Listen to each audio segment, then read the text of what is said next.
पूरी दुनिया ना इस वक्त एक बहुत बड़े संकट से गुजर रही है और इसका असर पता है कहाँ पड़ रहा है? सीधा हम सबकी जेब पर। तो आज की इस बातचीत में हम यही समझने की कोशिश करेंगे कि ये जो पूरी दुनिया में गैस और तेल का संकट छाया हुआ है, इसकी असली वजह क्या है और मिडिल ईस्ट में जो युद्ध चल रहा है उसका इस पर कितना बड़ा हाथ है। ये सवाल तो आजकल हर किसी के मन में घूम रहा है ना। जब भी गाड़ी में पेट्रोल भरवाने जाओ या घर के लिए गैस सिलेंडर बुक करो, कीमतें तो बस आसमान छू रही हैं। पर सवाल ये है कि आखिर ऐसा हो क्यों रहा है? और इसका जवाब सुनिए, सिर्फ इकोनॉमी में नहीं है, जवाब कहीं और ही छिपा हुआ है। सच तो ये है कि ये असर अब हमारी रोजमर्रा की जिंदगी का हिस्सा बन गया है। पेट्रोल महंगा तो आना जाना महंगा, रसोई गैस के दाम बढ़ रहे हैं तो घर का पूरा बजट ही हिल गया है। अरे इतना ही नहीं, बिजली के बिल वो भी तो लगातार ऊपर जा रहे हैं। ये सब ना एक दूसरे से पूरी तरह जुड़ा हुआ है। और इसकी जड़ वो सिर्फ डिमांड और सप्लाई के इकोनॉमिक्स में नहीं है, नहीं। असली वजह तो कहीं ज्यादा गहरी और कह सकते हैं कि कॉम्प्लिकेटेड है। इसका सीधा कनेक्शन है बड़े बड़े इंटरनेशनल झगड़ों और लड़ाइयों से। सोचिए, ये सब हो रहा है हजारों मील दूर, लेकिन इसका असर वो सीधा हमारे घरों तक पहुंच रहा है। ठीक है, तो चलिए अब इसमें थोड़ा और गहराई से उतरते हैं। देखिए, इस पूरे संकट के सेंटर में है युद्ध और तेल का खेल। एक ऐसा खेल जो ग्लोबल पॉलिटिक्स और इकोनॉमी का रुख तय करता है। और नियम बड़ा सीधा है। जब भी दुनिया के किसी बड़े तेल बनाने वाले इलाके में गड़बड़ होती है, अशांति होती है, तो उसका असर पूरी दुनिया को झेलना पड़ता है। तो हुआ क्या? हाल के दिनों में, खासकर 2026 में, ईरान, इजराइल और अमेरिका के बीच टेंशन बहुत ज्यादा बढ़ गई। और इस तनाव का नतीजा ये हुआ कि जिन इलाकों में तेल के बड़े बड़े भंडार हैं, वहां मिसाइल और ड्रोन हमले शुरू हो गए। अब इससे क्या हुआ? इससे पूरी दुनिया की जो ऑयल सप्लाई चेन है ना, उस पर सीधा खतरा मंडराने लगा। और इस पूरे खतरे का एपी सेंटर यानी केंद्र है स्ट्रेट ऑफ हॉर्मुज। ये एक बहुत ही इंपॉर्टेंट समुद्री रास्ता है। इतना इंपॉर्टेंट कि इसे दुनिया का क्रिटिकल चोक पॉइंट कहते हैं। मतलब एक ऐसी संकरी गली जहां से गुजरना जरूरी है। दुनिया का ज्यादातर तेल इसी रास्ते से होकर जाता है। तो सोचिए, अगर यहाँ कोई रुकावट आ जाए तो ये ऐसा है जैसे पूरी दुनिया की एनर्जी सप्लाई वाली पाइपलाइन में कोई गांठ लग गई हो। और बिल्कुल यही हुआ। लड़ाई और हमलों की वजह से जहाज़ों का आना जाना, उस पर इतना बुरा असर पड़ा कि इसका सीधा असर ग्लोबल मार्केट पर दिखा। तेल की कीमतें एकदम से आसमान छूने लगीं। ये एकदम सीधा उदाहरण है कि कैसे एक जगह का तनाव पूरी दुनिया की इकोनॉमी को हिलाकर रख सकता है। तो सवाल ये है कि ये सप्लाई चेन आखिर टूटती कैसे है? चलिए इसे स्टेप बाय स्टेप समझते हैं। देखिए, सबसे पहले लड़ाई के चलते देश क्या करते हैं? सिक्योरिटी की वजह से तेल का प्रोडक्शन और एक्सपोर्ट दोनों रोक देते हैं। फिर क्या होता है?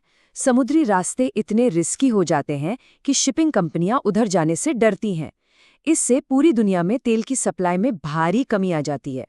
और इकोनॉमिक्स का सीधा सा नियम है, जब सप्लाई कम हो और डिमांड उतनी ही हो तो क्या होगा? कीमतें पूरी दुनिया में बढ़ जाएंगी। तो चलिए अब बात करते हैं हम सब की। इस ग्लोबल प्रॉब्लम का भारत पर क्या और कैसे असर पड़ रहा है? क्योंकि देखिए, दुनिया में जो भी हो रहा है उसका सीधा कनेक्शन तो आम इंसान की जेब से ही होता है। यहाँ सबसे बड़ी बात पता है क्या है? वो ये है कि भारत अपनी ज़रूरत का ज़्यादातर तेल बाहर से खरीदता है, मतलब इंपोर्ट करता है। हमारी डिपेंडेंसी विदेशी तेल बाज़ारों पर बहुत बहुत ज़्यादा है। और इसका सीधा सा मतलब ये हुआ कि जब भी इंटरनेशनल मार्केट में तेल के दाम बढ़ते हैं तो हम उससे बच ही नहीं सकते। उसका असर हम पर पड़ना ही पड़ना है। ये जो आप देख रहे हैं, ये बिल्कुल साफ साफ दिखा रहा है कि असर कैसा होता है। इस संकट से पहले कीमतें क्या थीं और अब क्या है? जमीन आसमान का फर्क है। और ये जो बढ़ा हुआ खर्चा है ना, ये सीधा आम आदमी की जेब से ही तो जाता है। और बात सिर्फ पेट्रोल पर आकर खत्म नहीं होती, नहीं। इसका असर एक लहर की तरह फैलता है, जिससे इकोनॉमिक रिपल इफेक्ट कहते हैं। सोचिए, पेट्रोल महंगा हुआ, फिर एलपीजी महंगी हो गई, बिजली भी महंगी हो गई, और जब ट्रांसपोर्ट ही महंगा हो गया तो सब्जियों से लेकर रोजमर्रा की हर एक चीज की कीमत बढ़ जाती है। इसी को तो हम महंगाई कहते हैं। और इस महंगाई की सबसे ज्यादा मार किस पर पड़ती है? गरीब और मिडिल क्लास पर।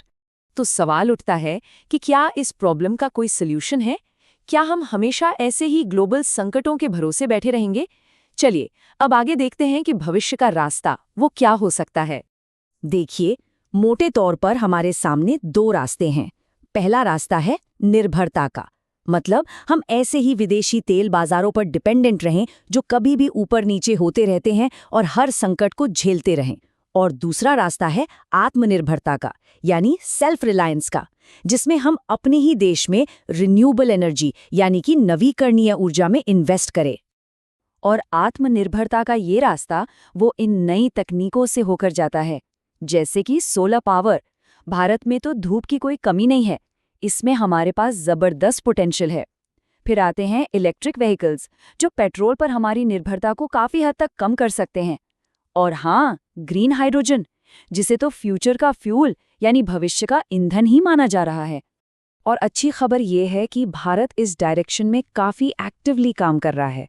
एनर्जी इंडिपेंडेंस यानी ऊर्जा स्वतंत्रता अब सिर्फ एक आइडिया नहीं, बल्कि एक नेशनल गोल बन चुका है, ताकि भविष्य में अगर ऐसे संकट आए भी तो उनका असर हम पर कम से कम हो। लेकिन हमें आज की हकीकत को भी नज़रअंदाज नहीं करना चाहिए। एक्सपर्ट्स का बिल्कुल साफ साफ मानना है कि अगर मिडिल ईस्ट में ये लड़ाई चलती रही तो तेल की कीमतें अभी और भी ऊपर जा सकती हैं। और ये एक बहुत सीरियस वार्निंग है, क्योंकि देखिए, जब एनर्जी की कीमतें लगातार बढ़ती ही जाती हैं तो इसका सबसे बड़ा खतरा होता है ग्लोबल रिसेशन का, यानी वैश्विक मंदी। अब ये क्या है? इसका सीधा सा मतलब है कि दुनिया भर की इकोनॉमी में, आर्थिक गतिविधियों में एक बड़ी गिरावट आ जाती है। ये वो दौर होता है जब नौकरियां जाती हैं, बिजनेस ठप पड़ जाते हैं और देश का विकास रुक जाता है। तो आखिर में सबसे बड़ा और सबसे अहम सवाल यही आकर खड़ा हो जाता है, क्या दुनिया एक और मंदी की तरफ बढ़ रही है? इस सवाल का जवाब तो खैर आने वाला वक्त ही देगा, और ये भी कि दुनिया में शांति के लिए क्या कोशिशें की जाती हैं। पर हाँ, ये एक ऐसा सवाल है जिस पर हम सभी को सोचने की जरूरत है।